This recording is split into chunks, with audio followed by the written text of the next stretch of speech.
everyone, and welcome back to the AMAC. On this morning's show, we are going to have the second part from James, and it is from 5:17. And for those of you who did not see the first part, I encourage you to check that out. It was really good. And this one is really good as well. And it begins. Elijah was a man just like us. He prayed earnestly. James 5:17.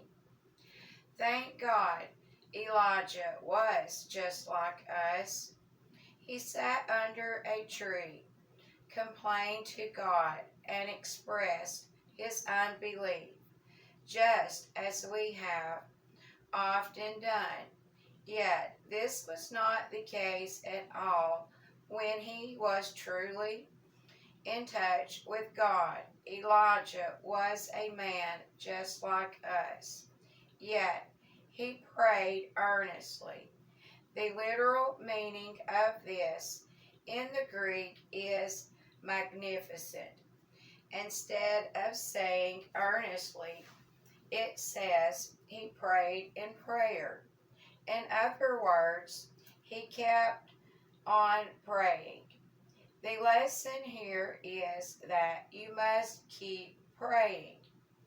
Climb to the top of Mount Carmel and see that great story of faith and sight. After Elijah had called down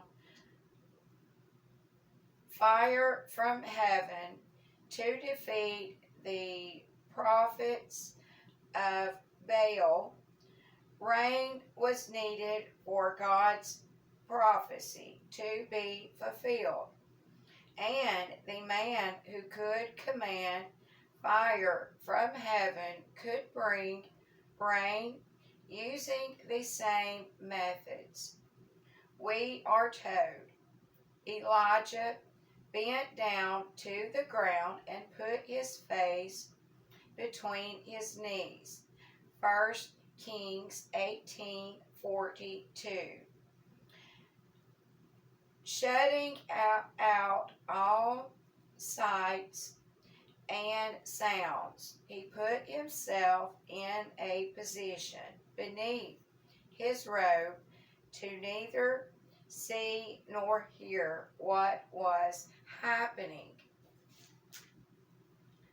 Elijah then said to his servant, "Go and look toward the sea." 1 Kings 18:43. Upon returning, the servant replied, "There is nothing there."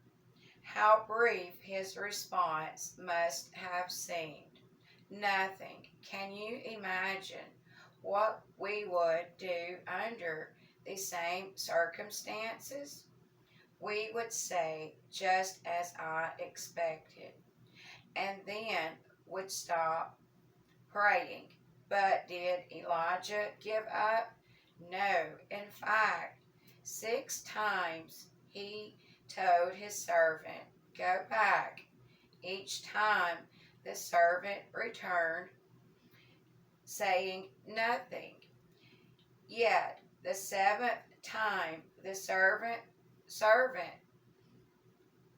reported, a cloud as small as a man's hand is rising from the sea. 1 Kings 18:44. What a fitting description, for a man's hand had been raised in prayer to God before the rains came. And the rains came so fast and furiously that Elijah warned Ahab to go down before the rain stops you. This is a story of faith and sight. Faith cutting itself off from everything except God, with sight that looks and yet sees nothing. Yes, in spite of utterly hopeless reports received from sight. This is a story of faith that continues praying in prayer. Do you know how to pray in that way? How to prevail in prayer? Let your sight bring you reports as discouraging as possible, but pay no attention to them. Our Heavenly Father lives, and even the delays of answers to our prayers are part of His goodness. Author